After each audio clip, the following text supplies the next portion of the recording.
called a side-lying strider. You're going to lay on your side, depending on what side I tell you. Most likely it's going to be on your left side, just like this. I want you to imagine you're standing on the wall. So if you're standing upright and your feet were underneath you at about hip width apart, that's where I want you to start.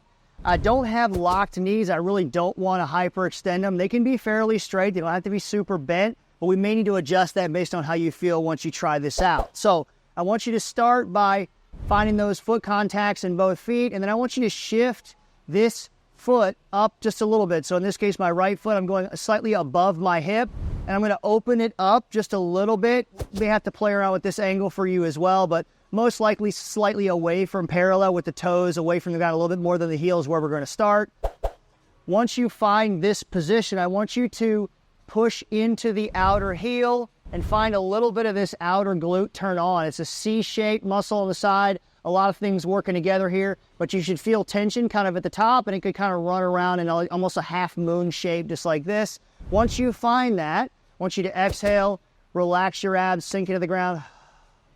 Abs are off, outer glute is on. Take your whole foot and suction cup your arch to the wall, just like this. So I'm really starting to get good foot contacts. The outside heel, the inside heel, the ball of the pinky toe, and the ball of the big toe. I've got good contacts. If you establish that flow of outer to inner of your foot, you should feel like your hip is already on.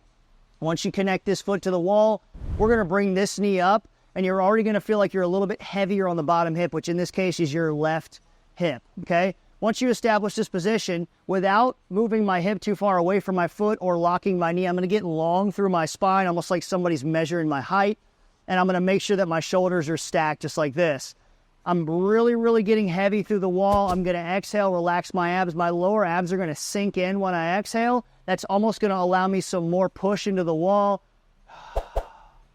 And I'm really getting long through this leg, driving my bottom hip into the ground like this. So pushing my foot into the wall, driving my hip into the ground. I'm really turning this outside hip on, really feeling the suction cup of my arch into the wall just like this. Slight reach forward so I stay tall. I don't want to push myself forward like this. Almost want to feel like my rib cage is kind of sinking back over the top of my hips. This is called a strider because it's kind of how your foot connects to the wall as you're taking a step from your right to your left side. Once we establish this position, every time I exhale, I'm getting heavier through my foot. What you'll notice is it's kind of slowly, without forcing it, pulling a little bit of a rotation as my right side starts to overcome my left side, just as though I was stepping when I'm walking. You're going to get a little bit of a twisting in that right hip, but you're not going to notice or feel as though your knee dives inside. That's why we establish the outer hip tension first. I want to be able to take a step and really reach through without my knee falling in. You'll know when that happens because you'll probably lose the connectivity here. So that's why I like to start on the outside before I push down. A couple adjustments you can make if needed. Because this is a very passive drill and we're working on, maybe 2 out of 10 effort, 3 out of 10 effort max. You could put a pad underneath your head just like this to make sure you can stay wrapped. We want your head to be in line with your spine while you're doing this.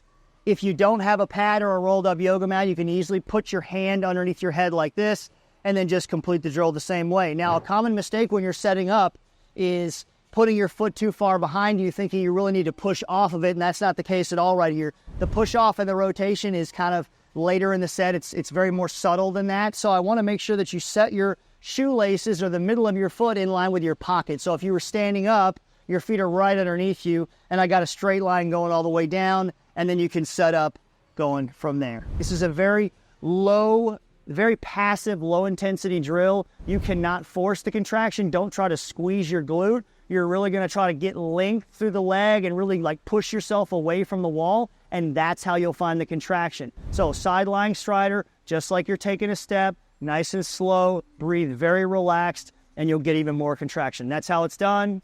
Very nice, I like.